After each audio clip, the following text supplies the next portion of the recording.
Hello friends, welcome to my channel uniform forces. आज का जो वीडियो है पेपर 2 का प्रेसे और कॉम्प्रिहेंशन कैसे कवर करना है उसके ऊपर है। ठीक है, ये वाला पोर्शन लास्ट है और इसके बाद फिर जो नेक्स्ट वीडियो मैं बनाऊंगा वो होगी कि पेपर 2 को जो है तैयारी कैसे करें और जब आप एग्जाम हॉल में बैठते हैं तो उसको अटेम्प्ट किस तरीके से करना है, क्या मेथोडोलॉजी होनी चाहिए, मतलब किन चीजों को पहले अटेम्प्ट करना है और क्या चीज का ध्यान रखना है, उसके ऊपर होने वाली है और वो बहुत ज्यादा इंपॉर्टेंट वीडियो होगी। ठीक है, तो आप इस वीडियो को भी ध्यान से देखना और आने वाली नेक्स्ट वीडियो को भी बहुत ध्यान से देखना। और कुछ डाउट है तो I am there for you. आप प्लीज अपने कमेंट बॉक्स में बताएं कि आपकी जो भी डाउट्स हैं, मैं कोशिश करूंगा कि उनको क्लैरिफाई करूं। ठीक है, तो प्रेसे जो होता है हमारा वो 15 मार्क्स का होता है और ये जो 15 मार्क्स है ये ऐसा मानिए कि मतलब बहुत आसानी से स्कोर करने वाला पोर्शन है। ठीक है, ये ऐसे की तरह नहीं है कि जहां पे आपको बहुत ज्यादा कुछ सोच के लिखना है। सामने पहले ही सारी चीजें लिखी हुई हैं, उनको बस आपको थोड़ा समझदारी से रीअरेंज करना है। ठीक है, उनको कुछ अपने वर्ड्स में बना के और लिखना है बस। उसमें कोई दिमाग नहीं लगाना, कोई अलग से कोई पॉइंट नहीं डालना, सब कुछ सामने रखा हुआ है आपके। ठीक है, इसलिए बहुत ज्यादा स्कोरिंग चीज होनी चाहिए। तो प्रेसे को अटेम्प्ट करने से पहले कुछ इंस्ट्रक्शन लिख रखे होते हैं उस क्वेश्चन में, वो सबसे पहले ध्यान देने और वही सबसे ज्यादा इंपॉर्टेंट होते हैं जिनको जनरली लोग स्किप कर देते हैं। ठीक है, तो पहला इंस्ट्रक्शन जो होता है उसमें लिखा होता है कि 1/3 इन लेंथ होना चाहिए प्रेसे। मान लीजिए अगर 300 वर्ड्स का उन्होंने कोई आपको पैसेज दिया हुआ है तो उस 300 को आपको सिर्फ 100 शब्दों में बनाना है, फाइनली वो आपका प्रेसे होगा। ठीक है, तो पहली चीज है कि 1/3 होना चाहिए लेंथ में। तो 1/3 का मतलब ये मान ले 300 है तो आप 100 से 110 के बीच लिख सकते हैं।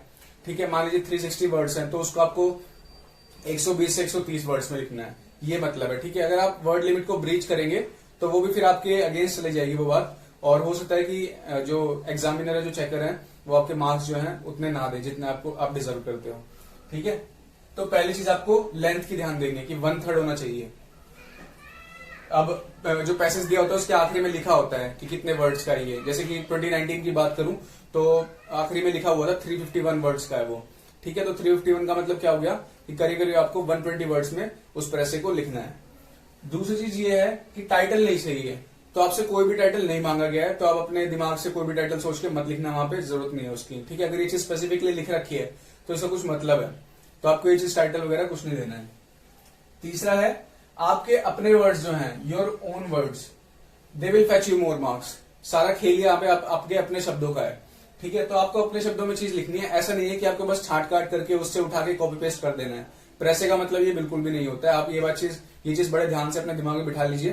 प्रेसे का मतलब ये नहीं कि सुंदर सुंदर शब्द उसमें से आपने काट दिए, मतलब उठा लिए और उनको कॉपी पेस्ट कर दिया, वो मतलब नहीं होता है। आपके खुद के वर्ड्स जो है, खुद का एक सेंटेंस बिल्डिंग जो होता है ना, वो मैटर करता है यहाँ पे। ठीक है, आखिरी है कि 1 वर्ड इन ईच बॉक्स। तो वहां पे आपको एक ऐसे बॉक्स के अंदर ऐसा कोई पेज दे रखा हुआ, शीट दे रखी हुई, जिसके अंदर ऐसे बॉक्स लगे होंगे। ठीक है, ऐसे करके बॉक्स होंगे। आपको एक बॉक्स के अंदर सिर्फ एक ही वर्ड लिखना है। ठीक है, उससे ज्यादा वर्ड नहीं लिखना है। हाँ, पंचुएशन कर सकते हैं आप, जैसे मान लीजिए आपको कॉमा लगाना है तो आप कॉमा लगा सकते हैं, डॉट लगाना है, फुल स्टॉप लगाना है, फुल स्टॉप लगा सकते हैं, वो काम कर सकते हैं आप। लेकिन वर्ड जो है वो आपको एक बॉक्स के अंदर एक ही लिखना है, इस चीज का भी आप ध्यान रखना। ठीक है, अब जैसे मैं 2019 के ही पैसेज की बात कर लेता हूँ। 2019 में पैसेज दिया गया था, वो योगा के ऊपर था। आई एम सॉरी, वो तो कॉम्प्रिहेंशन है योगा के ऊपर। इससे पहले वाला जो दे रखा है पैसेज, आप वो देख लेना। और उस पैसेज को हम ध्यान में रखते हुए अगर बात करते हैं तो उसमें आपके 3 पैराग्राफ दे रखे हैं। तो एक पैराग्राफ दे रखा है जो करीब करीब मेरे हिसाब से 150 वर्ड्स के आसपास का है।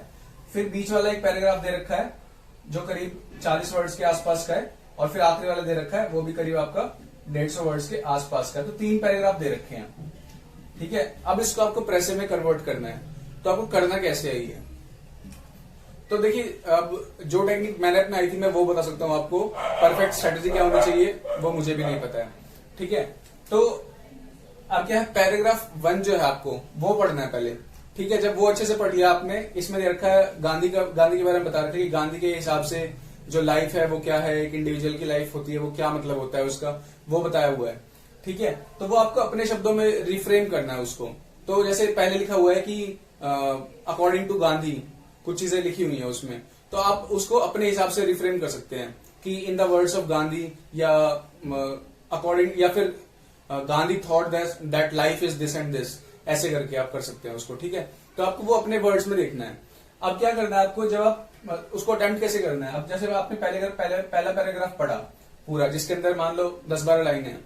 ठीक है, अब आपको उसको क्या करना है ये पैराग्राफ आपने देखा कि ये करीब करीब 150 वर्ड्स का हो रहा था, ठीक है। तो आप इसको कोशिश कीजिए कि करीब कितने वर्ड्स में बनाएंगे, 50 से 60 वर्ड्स में बनाए आप इसको, पहले पैराग्राफ को, ठीक है। अब वो कैसे बनेगा, जब आपने पहले पैराग्राफ पढ़ा उसके बाद आप अपना एक रफ स्पेस लीजिए, ठीक है, एक रफ स्पेस लीजिए और पहले पैराग्राफ में जो भी आपको इंपॉर्टेंट लगता है ना कि मतलब इसको जो है ये चीज इंपॉर्टेंट है और ये चीज मिस नहीं होनी चाहिए, उसको आप यहाँ पे चाहे गंदी से गंदी हैंडराइटिंग में लिख लीजिए। जैसे कि Gandhi thought life of an individual is this and that, ऐसे करके रफ लिख लीजिए जल्दी से जल्दी, ठीक है। यहाँ पे आपको फेयर वर्क नहीं करना है, रफ काम है, तो आप अपनी गंदी से गंदी हैंडराइटिंग इस्तेमाल कर सकते हैं, वो कर लीजिए। तो ऐसे करके आपको 5-6 सेंटेंस लिखने हैं यहाँ पे, 50-60 वर्ड का मतलब क्या है, 6 से 7 सेंटेंसेस वो आपको मेंशन करने हैं यहाँ पे। जो भी चीज इंपॉर्टेंट पहले पैराग्राफ में थी आप देख लेना कि वो चीज स्किप ना हो, ठीक है। और यहाँ पे अच्छे से अच्छे सिनोनिम्स का इस्तेमाल कीजिए जो कि एक बड़ी सी बात को एक छोटे वर्ड में कह सके। जैसे कि हमारे पास वन वर्ड सब्स्टिट्यूशन होता है ना, जहाँ पे एक वर्ड जो है वो बहुत बड़ी बात कह जाता है, तो उस तरीके के शब्दों का आपको यहाँ पे इस्तेमाल करना है, वो बहुत इंटेलिजेंट काम होगा, ठीक है। ये चीज करनी है। इसके बाद फिर सेकंड पैराग्राफ है। सेकंड पैराग्राफ दिख रहा है जैसे कि 40 वर्ड्स का दे रखा था उन लोगों ने, मतलब एग्जाम में, ठीक है। तो आप इसको 10 से 20 वर्ड्स में कन्वर्ट कर सकते हैं। और ऐसे इसके बाद फिर थर्ड पैराग्राफ है, उसको भी आपको पढ़ना है और उसमें फिर जो जो चीजें इंपॉर्टेंट हैं आपको लगती हैं उनको आप अपने वर्ड्स में दोबारा रफ में लिख लेंगे और फिर मतलब देख लेंगे कि हाँ ये 5-6 लाइन ये भी हो गई हैं। ऐसे करके कुछ ये आपका 120-130 वर्ड्स के आसपास हो जाना चाहिए, ठीक है। अब आपने ये रफ देख लिया कि रफ इस तरीके से है, आप एक बार इस वाले को ओरिजिनल वाले से मैच करिए और ये देखिए कि कोई भी इंपॉर्टेंट चीज तो रह नहीं गई है, ठीक है, जो इंपॉर्टेंट कुछ बात बोल रखी है तो वो आप चीज मैच कर लीजिए। अगर कुछ इंपॉर्टेंट बच रहा है तो आप उसको दोबारा से उठा के यहाँ पे रफ में तो लिख सकते हैं लेकिन फेयर में नहीं लिख पाएंगे, ठीक है। तो आपको वो चीज लिख लेनी है। कुछ एग्जाम्पल्स दिए होते हैं तो एग्जाम्पल जो है मेरे हिसाब से तो आप स्किप कर सकते हैं, ठीक है। ज्यादा एग्जाम्पल देने की जरूरत है नहीं जब आप प्रेसे में कन्वर्ट करते हैं उसको। अब जब ये हो जाएगा तब इसके बाद आपको क्या करना है, तब इसके बाद आपको यहाँ पर एक एक वर्ड जो है यहाँ पे लिखना है, ठीक है। उसकी पंक्चुएशन सही होनी चाहिए, वो चीज ध्यान रखना, कहाँ पर कॉमा आना है, कहाँ पर एपोस्ट्रोफी एस आना है, कहाँ पर फुल स्टॉप आना है, वो चीज आपको ध्यान में रखनी है, ठीक है। तो ये था प्रेसे के ऊपर। तो प्रेसे का प्रैक्टिस कैसे करनी है, तो प्रैक्टिस ऐसे करनी है, सबसे अच्छा तरीका तो यही है, मतलब काफी प्रैक्टिस हो जाएगी अगर आप प्रीवियस ईयर क्वेश्चन पेपर को ही करेंगे तो, ठीक है। उसके बाद भी अगर आपको कुछ लगता है तो आप कहीं से भी कोई भी कॉम्प्रिहेंशन उठा सकते हैं और उसको बस ट्राई करो अपने वर्ड्स में लिखने का। और आप खुद ही चेक कर सकते हो, आपको किसी को चेक करवाने की भी जरूरत नहीं है, आप खुद ही मैच कर सकते हो कि हाँ ये चीजें मैंने जो अच्छे से लिख दी हैं और ये मेरा वर्ड लिमिट जो है ये इसमें कंप्लीट हो पा रहा है, ठीक है। वो चीज करनी है आपको। आप इंटरनेट से भी डाउनलोड कर सकते हैं कॉम्प्रिहेंशन वगैरह देखने के लिए कि मतलब अगर आपके पास नहीं है तो प्रैक्टिस करने के लिए, ठीक है। तो इसमें प्रैक्टिस करना ही है और ज्यादा कुछ भी है नहीं इसमें वैसे, तो थोड़ी बहुत आप प्रैक्टिस करेंगे तो इसमें हो जाएगा।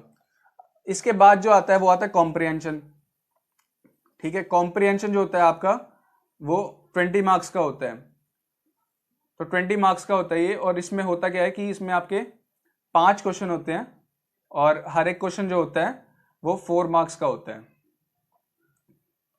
ठीक है। हर क्वेश्चन जो होता है वो 4 मार्क्स का होता है आपका।